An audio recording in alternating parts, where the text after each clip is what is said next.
Good morning, everyone. A warm welcome to all of you in today's webinar of FSSAI update of November 2024. So आज हम FSSAI में जो भी updates आए in the month of November उन सबको लेंगे और उन सब के बारे में डिस्कस करेंगे. Good morning Anjali ma'am. All right. So today, let me share my screen. I hope my screen is visible to all of you. Yes, thank you so much.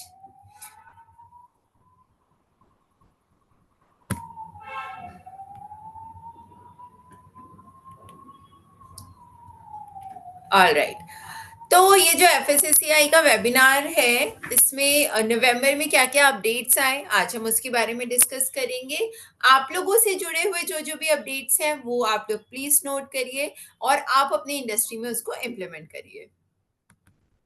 With this let us start.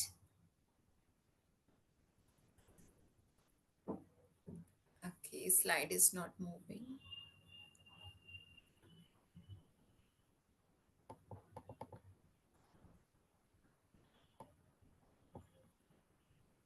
Yes. ये आज का जो webinar है it is very important for the legal compliances ताकि आपको पता हो क्या क्या अपडेट्स आए हैं, क्या क्या चेंजेस आपको करने हैं और आप अपने इंडस्ट्री में उसको इजीली इम्प्लीमेंट कर पाए. This will certainly help you to become a leader and to have your brand reputation. Okay, and at the end we will also share you one gift, so stay tuned till end. As you know, my name is Yashu Srivastav, and I'm basically a food technologist with many trainings in audits. We are conducting this webinar on a very regular basis. I'm also author of the book Beyond Food, and it is a guide for the food safety compliances. Why we are into this trainings and why we are creating so much of awareness about the food safety is because we are on a mission to help 1 million food businesses so that every food on this planet remains safe for human consumption और कोई भी खाना खा के कोई बीमार ना पड़े. My organization name is Yari Qualitech, in which we are providing auditing, training, consultancy, and other supports. Okay, I request आप लोग अपना वीडियो ऑन रखिए, अपना माइक म्यूट करें. आप लोगों को जो भी ट्रेनिंग में जो जो सारी चीजें बताई गई हैं आप उसको नोट्स बनाएं. So make lots of notes. You in case you have any query you can ask in between also और at the end as well. With this, I would like to take you through the FSSAI, that is Food Safety and Standard Authority of India. This FSSAI जो है, it is the act is started in 2006. The regulation was introduced in 2011 and it is keep on changing. आज का हमारा जो webinar है उसमें भी regulation में बहुत सारे कुछ कुछ चेंजेस आए हैं, हमने उसको कवर किया है.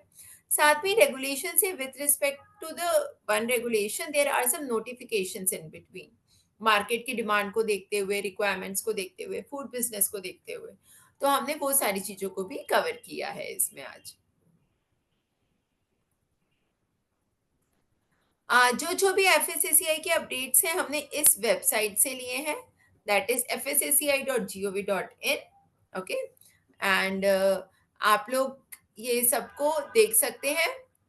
आप लोगों को कोई भी एक ऑर्डर की डिटेल्स नोटिफिकेशन चाहिए, बहुत ज़्यादा चाहिए, तो आप इस वाले वेबसाइट पे कभी भी देख सकते हैं.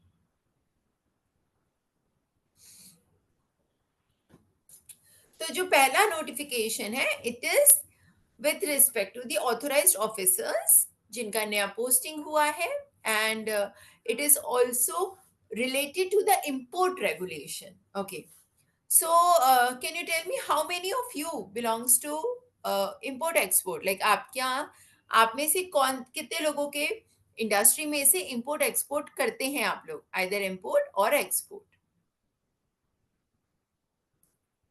You can raise your hands.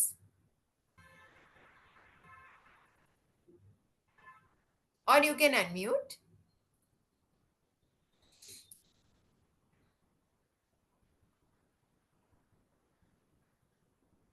Okay, yes, आप करते हैं। और सिमरन से भी करते हैं, right? Okay, quite a few, nice. तो ये जो वेबिनार है, ये जो रेगुलेशंस है, it is with respect to this import regulation. In this it has now been decided that authorized officer जो भी वहां पर है import duty पर, import clearance पर, now they have additional import food import entry points mentioned and food import clearance till further order। जो authorised officers हैं उनको ये ड्यूटी दी गई है कि वो निर्धारित करेंगे कि जो इंपोर्ट है वहां से क्लियरेंस होना है या नहीं होना है। ओके, जो भी फूड सेफ्टी ऑफिसर वहां पे डेजिग्नेटेड होते हैं उनके पास ये अथॉरिटी रहती है कि वो इंस्पेक्शन कर सकते हैं, सैम्पलिंग कर सकते हैं, फूड एनालिसिस कर सकते हैं। ठीक है, now they have that authority वहां पर। ये जो आपका नोटिफिकेशन है, it is also related to the particular product. यहाँ पर जो भी हमारे इंडिया में कुछ भी इंपोर्ट हो रहा है फूड प्रोडक्ट, अगर वो एफएसएससीआई के दायरे में नहीं आता, अगर वो कुछ ऐसा प्रोडक्ट है जो कि एफएसएससीआई ने अप्रूव नहीं कर रखा है, तो वो फूड प्रोडक्ट आप इंडिया में सेल नहीं कर सकते, आप इंडिया में ला नहीं सकते। जब तक किसी भी फूड को एफएसएससीआई से क्लियरेंस नहीं मिल जाता, तब तक वो फूड इंडिया में आ नहीं सकता, आप इंडिया में सेल नहीं कर सकते, ना ही रिपैक कर सकते हैं, ना ही बेच सकते हैं। Okay, it is very important कि जो भी फूड इंडिया में आएगा वो एफएसएससीआई के द्वारा क्लियर होना चाहिए। ओके, और वो क्लियरेंस कैसे होती है? या तो एफएसएससीआई में जो आपके डिस्क्राइब प्रोडक्ट्स हैं, अगर उसमें से हो कुछ तो इजीली आपका क्लियरेंस हो जाएगा, अगर नहीं है तो you have to apply for the clearance. Proprietary product हो सकता है कुछ, वो कुछ डिफरेंट प्रोडक्ट हो सकता है, वो तो आपको पहले उसको अप्रूवल लेना होगा, तो ही आप एफएसएससीआई से अप्रूवल लेने के बाद आप इंडिया में उसको सेल कर सकते हैं। ये वाला जो रेगुलेशन है वो ये भी बताता है कि जो फूड इंपोर्ट हो रहा है उसकी क्या रेगुलेशंस है, उसकी क्या प्रोसीजर है, कैसे आपको इंडिया में लाना होगा। जैसे कि पिछले बार के अपडेट्स में भी हमने बात करी थी कि जब फूड इंपोर्ट होता है उस समय पर आपका जो प्रोडक्ट है वो उसका क्लियरेंस होता है, उसकी टेस्टिंग होती है, उसके लेबलिंग रिक्वायरमेंट्स चेक की जाती हैं और आपको एक सेल्फ डिक्लेरेशन देना पड़ता है, कुछ फॉर्म्स भरना पड़ता है, तब आप इंडिया में उसको ला सकते हैं। और कुछ सर्टेन पोर्ट्स और एयरपोर्ट्स होते हैं या फिर लैंड कस्टम स्टेशन होते हैं, वहां पर जो प्रिस्क्राइब्ड ऑफिसर्स होते हैं वो एफएसएससीआई ने अपॉइंट करे हैं and they have this authority कि वो फूड को they can take a call whether it is as per FSSAI norms or not.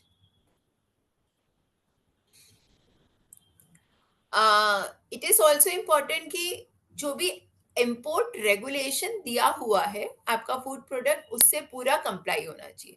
The import regulation is already there in FSSCI portal. So अगर आप उसमें हैं और आपको कुछ न्यू फूड प्रोडक्ट इम्पोर्ट करना है तो you have to go through that and then only it can be considered.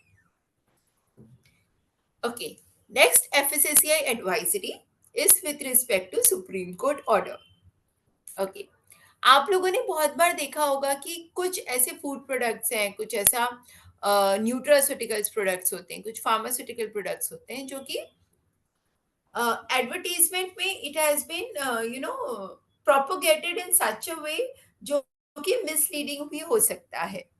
उसके लिए भी सुप्रीम कोर्ट ने एक बहुत ही स्ट्रॉन्ग डिसीजन लिया है। जो स्टेट अथॉरिटीज हैं, जो एफएसएससीआई है, ओके, और जो हेल्थ प्रोवाइडर्स हैं और जो फार्मास्यूटिकल कंपनीज हैं, दे together took one step about the misleading advertisement. उसके पहले मैं आपको बता दूं, एफएसएससीआई का already advertisement and claim regulation है।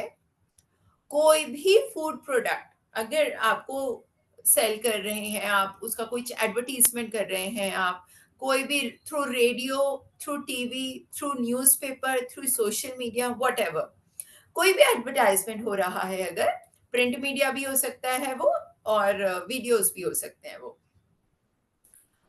it has to comply with the advertisement and claim regulations.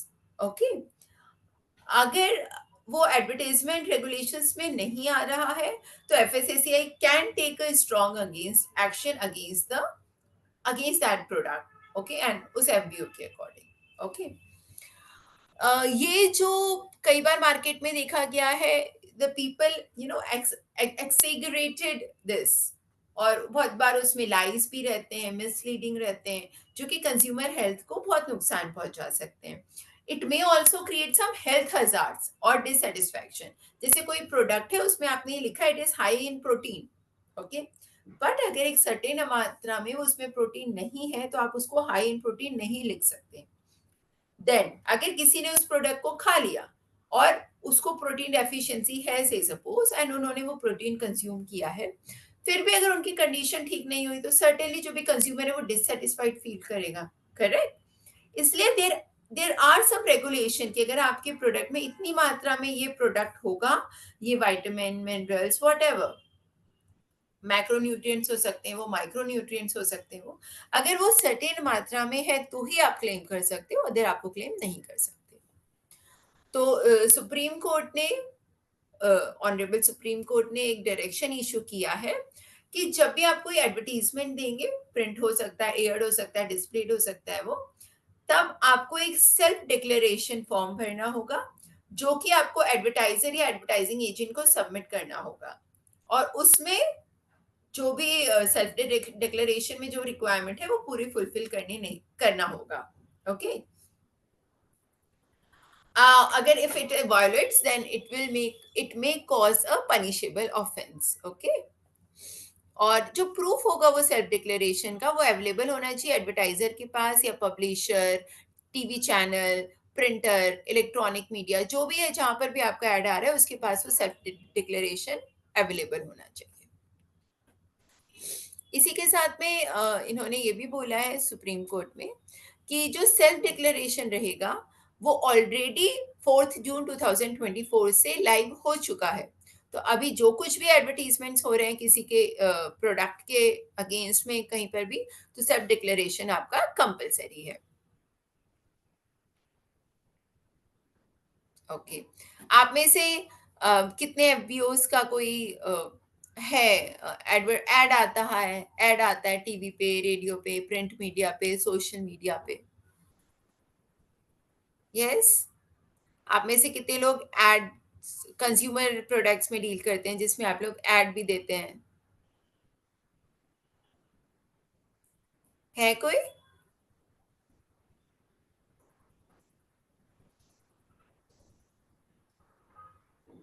I can see there are few names here जिनका consumer product है, and a very brand and reputed products are there. Okay, so you all please take a note of this, and आप लोगों को जो self declaration है, I am sure आपकी जो भी मार्केटिंग मार्केटिंग टीम होगी, they will take care of it. And अगर उनको नहीं पता है तो आप उनको ये मैसेज पास कर सकते हैं, okay. Next is testing of prohibited substance declared by world anti doping agency वाडा for the food for sports person under FSSAI licence. So as you know, there are some food for sports person, ठीक है, एफएसएससीआई में food for sports person का एक segment भी है। तो food for sports person में जैसे कि हमने देखा है कई बार, there are some food products, जो कि आपका आपका जो स्टेमिना है उसको एग्रीगेट कर देंगे, ओके। जैसे कि हमने देखा ये बहुत बार, जो स्पोर्ट्स पर्सन है कई बार उनको वो लोग ले लेते हैं। एफएसएससीआई इज नाउ वेरी पर्टिकुलर कि जो भी फूड फॉर स्पोर्ट्स पर्सन है, it should be authentic, it should not have anything जिससे एथलीट के हेल्थ पे कुछ इशू हो, कुछ हार्मफुल हेल्थ इफेक्ट हो, ओके। दिस इज ये बहुत जरूरी है कि जो एथलीट की, हमारे जो एथलीट्स हैं, स्पोर्ट्स पर्सन है, उनकी हेल्थ जो है प्रोटेक्टेड रहे। They should prevent from unfair competitions and enhance the integrity in the sports. Sports में integrity is very very important. Okay.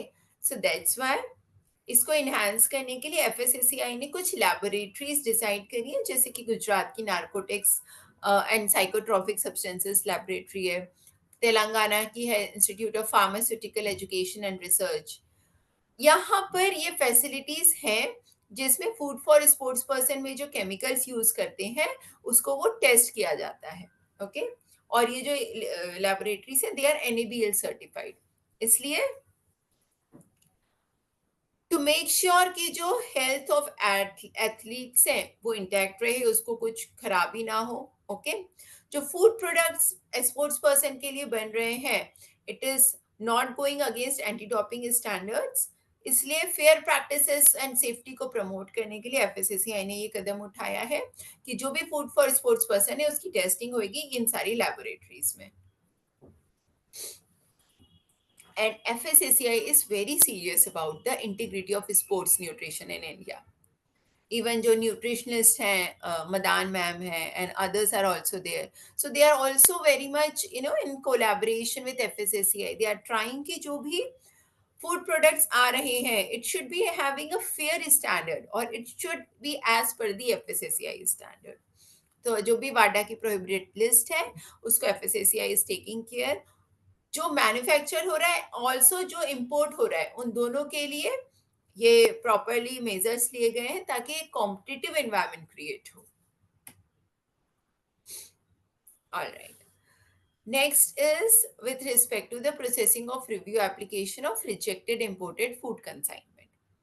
तो जो रिजेक्टेड इंपोर्टेड फूड कंसाइनमेंट्स थे उनको फिर से एक बार चेक किया जाएगा, और जो भी एफएसएससीआई के डायरेक्टर्स हैं, जो भी रीजनल डायरेक्टर्स हैं like east west north south में, they can take a call और एप्लीकेशन को वापस से रिव्यू करके उसको चेक किया जाएगा। This is very important. जो एक नया एफएसएससीआई का अपडेट आया है, दिस इज फेसलेस प्रोसेसिंग। आप में से कोई जानता है what is faceless processing? Anybody having any idea about it? As the name suggests, faceless processing. Yes. So this faceless processing is about the faceless. Faceless processing मतलब क्या? Not elaborating, not explaining या फिर not showing any identity of that particular application. ठीक? Yes. तो ये जो faceless processing एक नया हुआ है एफएससीआई में, it is with respect to the application. जो भी कुछ एप्लीकेशंस है वो रीजनल डायरेक्टर्स को रैंडमली बताई जाती हैं irrespective of the location of import और the port of entry. Okay, ये जो फेसलेस प्रोसेसिंग है it is a revolutionising in the field of regulatory compliances within the food industry. जो officer है ताकि वो एक अनबायस्ड डिसीजन ले, वो वैसे भी अनबायस्ड डिसीजन देते हैं, but still to strengthen the system, to strengthening the system, this is a very good step by the FSSAI and specially food industry के लिए ये बहुत अच्छा कदम है, फूड इंडस्ट्री के बेनिफिट के लिए अच्छा है ये। ओके, तो हालांकि काफी इट्स चैलेंजिंग है ये, बट स्टिल कंटिन्यूस इन्वेस्टमेंट कर रही है एफएससीआई, डिजिटल इंफ्रास्ट्रक्चर क्रिएट कर रही है, कैंपेन्स कर रही है ताकि इसको और स्ट्रेंथन किया जाए। Okay, and this is a very good example of modernising the food safety government which is adopted by the FSCI. तो ये जो ऑनलाइन फेसलेस रिव्यू है ये इंट्रोड्यूस हुआ है ताकि वो रैंडमली कोई भी रीजनल डायरेक्टर को कहीं की भी एक एप्लीकेशन फाइल आ सकती है, और ताकि इंपोर्टर्स ऑफिस, जहाँ पर इंपोर्टर ऑफिस में फॉल्स आ रहा है उसको चेक करने के लिए। जो सीईओ एफएससीआई है sir respected Kamla Rao sir, he is also taking this seriously, and he is also considering how to dispose the appeal by the importers based on the existing practices. Okay, और ये जो order है already 1 दिसंबर से लागू हो चुका है। जो भी कॉम्पिटिटिव जो कॉम्पिटेंट अथॉरिटीज है they have started following this. 18 नवंबर को भी आया था एक और ऑर्गेनिक फूड प्रोडक्ट्स के लिए। तो जो भी एफएसएस के इंपोर्ट रेगुलेशंस हैं, से सपोज कुछ ऑर्गेनिक प्रोडक्ट भी आता है वहाँ पर चेक करने के लिए। बट अगर ऑर्गेनिक प्रोडक्ट, उसकी ऑथेंटिसिटी कैसे एफएसएस को और ऑथेंटिकली इट शुड, उसके लिए भी FSSCI is working on it. And मैं आपको ये बता दूं, जो ऑर्गेनिक रेगुलेशन है वो पूरी दुनिया में सिर्फ इंडिया में है। ओके, ऑर्गेनिक रेगुलेशन करके कोई भी कंट्री का नॉर्म नहीं होता, कोई भी कंट्री के रेगुलेशंस नहीं होते। There are some certain regulations, हर कंट्री के अपने अपने रेगुलेशंस होते हैं। यूरोप कंट्रीज के अलग हैं, दुबई के अलग हैं, अमेरिका के अलग हैं।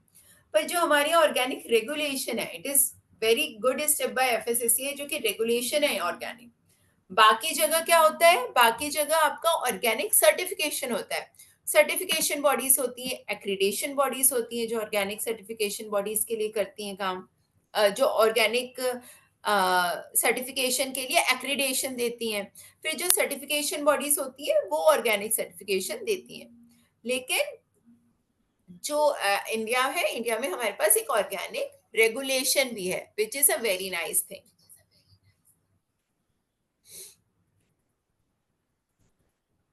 Okay, next is with respect to the PAN compliances for FSSAI license.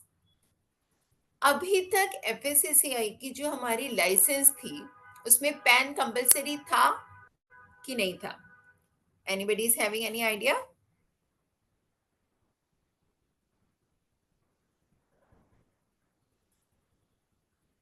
Yes, नहीं था, करेक्ट। अभी जो है, एफएसएसएआई ने पैन को एफएसएसएआई लाइसेंस से लिंक करना कंपलसरी कर दिया है। जो अभी ऑलरेडी बन चुके हैं लाइसेंस, उसमें आपके पास ऑप्शन है कि आप अपने पैन को लिंक कर दो। अभी जब आप रिन्यूअल के लिए जाते हो तो आपको पैन कंपलसरी मांगेगा। जब आप पैन नंबर डालते हैं तभी वो पोर्टल पे आगे जा सकते हैं। ये जो पैन वाला सिस्टम है वो 22 अक्टूबर 2024 से स्टार्ट हो चुका है। और अब आप जब भी, अगर आपका रिसेंटली रिन्यूअल नहीं आ रहा है तो आप जाके खुद अपना पैन एक्टिवेट कर लीजिए। और अगर आपका रिन्यूअल आ रहा है तो आपको कंपलसरी वो पैन मांगने ही वाला है। ओके, तो पोर्टल पे ऑलरेडी पैन इंटीग्रेशन आ चुका है। एफएससीआई लाइसेंस से रिलेटेड अगर आपको कोई भी क्वेरी है, कोई भी समस्या है, तो आप हमसे पूछ भी सकते हैं। इसी के साथ में ये देखा जाता है कि कई बार ना एफएससीआई आपका लाइसेंस कोई और बनाता है, तो उसमें ईमेल आईडी किसी और का पड़ा रहता है, मोबाइल नंबर किसी और का पड़ा रहता है, और आपसे रिलेटेड आपका डिटेल्स नहीं आता है उसमें। तो दिस टाइम एफएससीआई ने कई बार अवेयरनेस कैंपेन्स भी करे हैं। हम लोग भी जब लाइसेंस बनाते हैं तो हमेशा जो डिटेल्स डालते हैं वो एप्लीकेंट का ही डालते हैं, ताकि एफएससीआई से जुड़ा हुआ कोई भी अपडेट आए तो वो आपको सीधे पता चले। ओके, सो आई रिक्वेस्ट आप में से सब लोगों का, अगर लाइसेंस कई बार एफबीओ खुद नहीं बनाता है, दैट्स ओके। अगर आप खुद टेक केयर करते हैं तो you please update your own details on the FSSAI licence. आप अपना मोबाइल नंबर, अपना ईमेल आईडी ही डलवाइए। बहुत ज्यादा कोई प्रमोशन मैसेज, प्रमोशनल ईमेल्स इसमें नहीं आते हैं कि आपने अगर ईमेल आईडी डाल दिया तो आपको बहुत ज्यादा मेल्स आएंगे, ऐसा कुछ भी नहीं है। एफएसएससीआई का जो भी मेल आएगा वो आपसे रिलेवेंट होगा, आपकी इंडस्ट्री से जुड़ा हुआ होगा, आपके लाइसेंस से जुड़ा हुआ होगा। एफएसएससीआई प्रमोशनल मेल कभी नहीं करती है। ओके, तो इसमें इसलिए आप लोग अपना ईमेल आईडी डालने में और मोबाइल नंबर डालने में बिल्कुल भी संकोच ना करें। आप लोग जरूर अपना ही डिटेल्स डालें अपने लाइसेंस में, या अगर आप किसी और से बनवाते हैं तो आप उसको बोलिए कि वो आप ही का डिटेल डाले। इसी के साथ में, जब आपका अगर लाइसेंस में कुछ एक्टिविटी होती है तो कई बार ओटीपी भी जाने लग गया है। तो वो ओटीपी भी आप ही के पास आना चाहिए, ताकि आपको पता हो कि आपके लाइसेंस को कौन खोल रहा है, कब खोल रहा है। ओके, तो आप लोग जरूर अपना ईमेल आईडी और वो ईमेल आईडी और मोबाइल नंबर डलवाएं, और अब पैन कार्ड भी डलवाएं।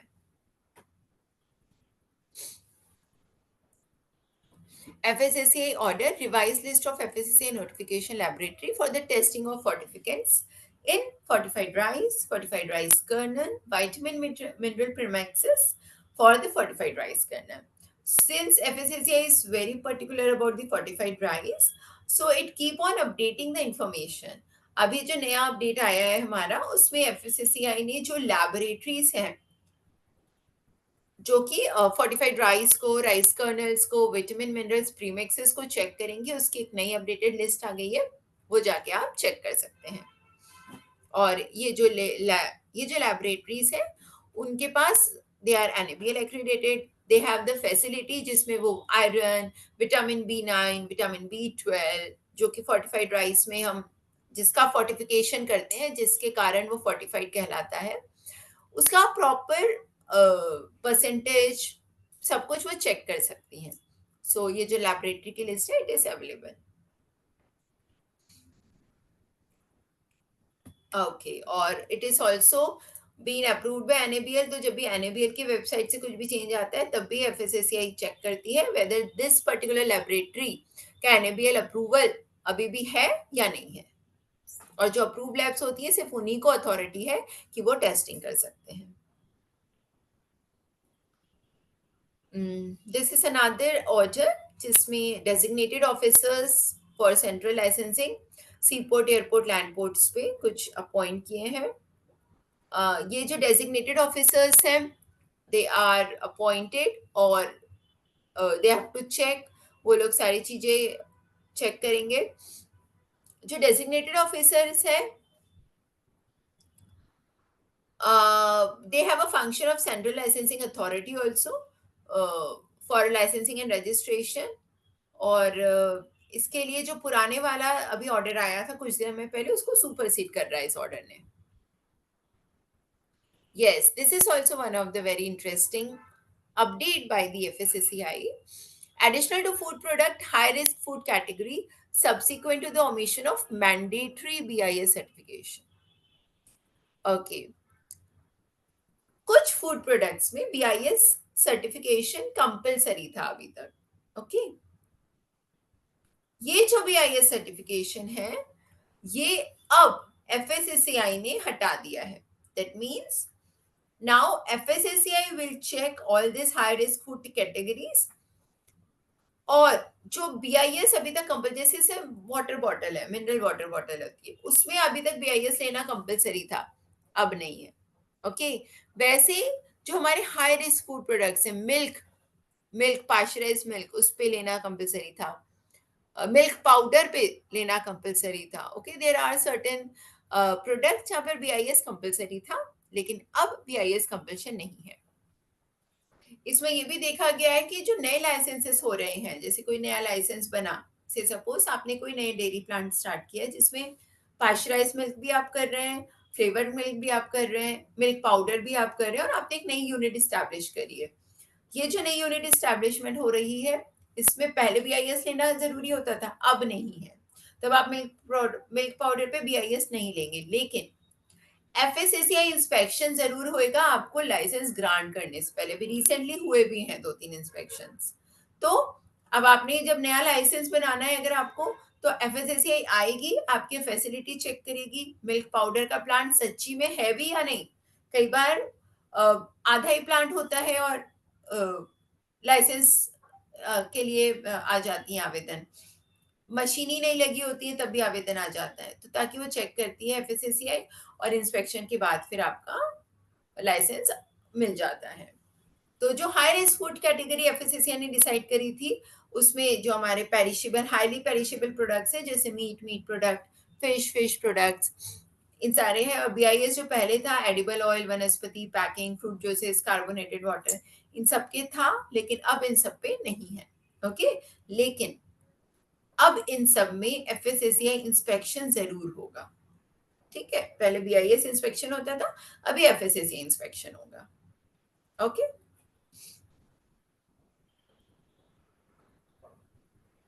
All right, so that's all about the webinar of the updates of FSSAI in November 2024।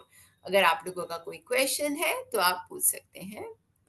And we have this upcoming FOSTEC trainings, we have this upcoming labeling training, internal auditor training, lead auditor training, So in case you are interested, you can contact us. Thank you. Thank you so much for attending today's webinar. आप लोगों का कोई question है तो आप पूछ सकते हैं.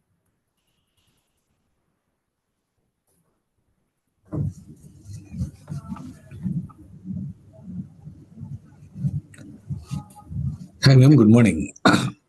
Yeah, good morning. Yeah, madam, how to link the PAN to PAN and first say, madam, first like this. Okay, so for that you may need to log in into the first cost portal. First cost पे आप जाएंगे, अपना licence number डालेंगे, password डालेंगे, captcha डालेंगे. जब आप अंदर जाएंगे तो उसमें एक पैन का कॉलम आएगा. जैसे अभी तक सब डिटेल्स आता था, name of FBO, address and everything. वहां पर ही अभी एक पैन का नया टैब आ गया है. आप उसमें क्लिक करके अपना पैन नंबर डाल सकते हैं. Okay, madam. Thank you. Welcome.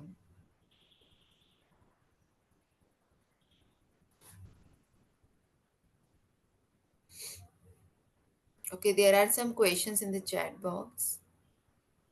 Pan should be individual और कंपनी. कंपनी है अगर आपकी तो कंपनी का रहेगा. अगर आप प्रोप्राइटरशिप फर्म है तो पैन इंडिविजुअल का रहेगा. How to link PAN, this I have already shared.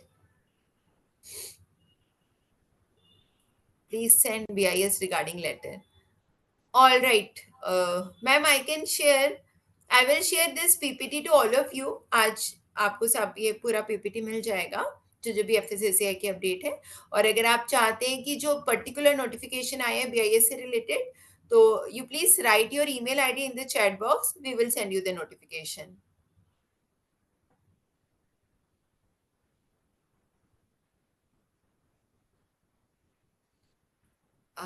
Is it Adeline ma'am from Vidisha?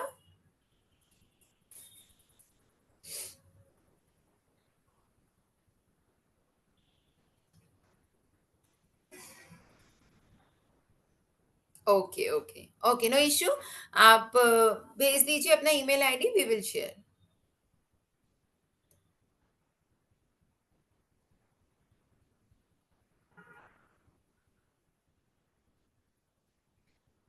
Is FSSAI or any regulatory body helping FBOs for complying with EUDR regulations for soya commodities? Dheeraj ji, it is not the FSSAI. FSSAI की responsibility नहीं है ना कि वो FBO को कुछ comply करवाए. You may contact consultants, like we can also help you. लेकिन कोई भी अथॉरिटी ये काम नहीं करेगी ना. अथॉरिटी हैज रिस्पॉन्सिबिलिटी कि आपके यहाँ ये सारी चीजें हो, वो इंस्पेक्शन करेगी. पर वो आपके डॉक्यूमेंटेशन नहीं बना सकती ना. तो FSSAI don't do this thing. Yeah, regulatory body don't do this thing. Yes, but if you have some requirement, so we can help you out.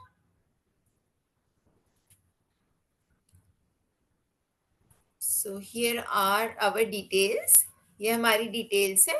आपको कोई भी क्वेरी है, कुछ क्वेश्चन है, कुछ पूछना हो, तो आप इस नंबर पे हमसे कांटेक्ट कर सकते हैं.